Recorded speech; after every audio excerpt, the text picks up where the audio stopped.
माता काली के प्रति और ठाकुर जी के प्रति तुम्हारा अपराध हुआ है कि तुमने उनको चमत्कार दिखाने के लिए चैलेंज दिया, चुनौती दी। अपने आप उन्होंने संत ने जब ये बोला, तब उनकी समझ में आया कि इसका मतलब तो तब उन्होंने ये समझ उनकी में यह आया कि हाँ, मुझसे गलती हुई। अब तक तो वो गलती मानने के लिए तैयार नहीं थे कि मैंने ठाकुर जी को चैलेंज दिया था, किसी एक अलौकिक शक्ति सारी सृष्टि के नियंता को मैंने जो है और दिया था, चैलेंज दिया था।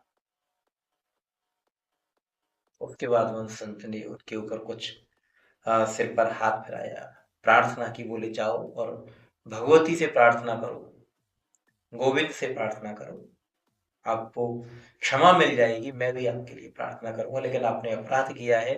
भगवान के बोले आपने चुनौती दी, वो भी ब्रज क्षेत्र में दी, और वो भी कृष्ण के मंदिर में चुनौती दी कि भगवान मुझे कोई चमत्कार दिखाया नहीं तो कुछ नहीं होता है। तब सतीश भाई जी की समझ में आया कि हाँ, मैंने क्या गलती की जो मुझे नहीं करनी चाहिए थी। उन्होंने उन संत को प्रणाम किया और उनसे एक प्रश्न पूछा कि मंदिर कृष्ण जी का था। मथुरा वृंदावन ब्रज परिक्षेत्र में ज्यादातर मंदिर कृष्ण जी के हैं, चाहे वो उनको हम बांके बिहारी के नाम से बोले, राधा वल्लभ लाल जी के नाम से बोले, राधा रमन लाल जी के नाम से बोले, गोपीनाथ जी के नाम से बोले, किसी भी नाम से बोले। तो उन्होंने कहा कि मंदिर कृष्ण का था और बातचीत जो हो रही थी वो भगवान कृष्ण के प्रति हो रही थी। लेकिन ये भद्रकाली कहाँ से आ गई बीच में, इन्होंने कैसे मुझे इतना भयभीत कर दिया है, कैसे ऐसे दर्शन उन्होंने मुझे दिए। तो संत ने जो रहस्य उद्घाटन किया वो बड़ा चौंकाने वाला था। संत ने कहा कि बेटा, कृष्ण और काली एक ही है, दोनों का बीज मंत्र भी जो है वो एक है।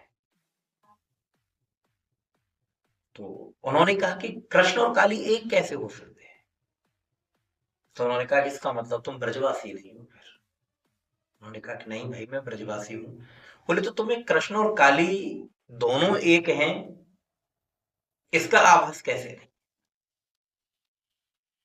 तब उन्होंने बताया कि वृंदावन में केशी घाट पर कृष्ण काली का मंदिर है, जो राधा रानी की आर्त प्रार्थना पर भगवान कृष्ण स्वयं काली रूप में वहां पर विराजमान होके और राधा रानी को अभय प्रदान किया था।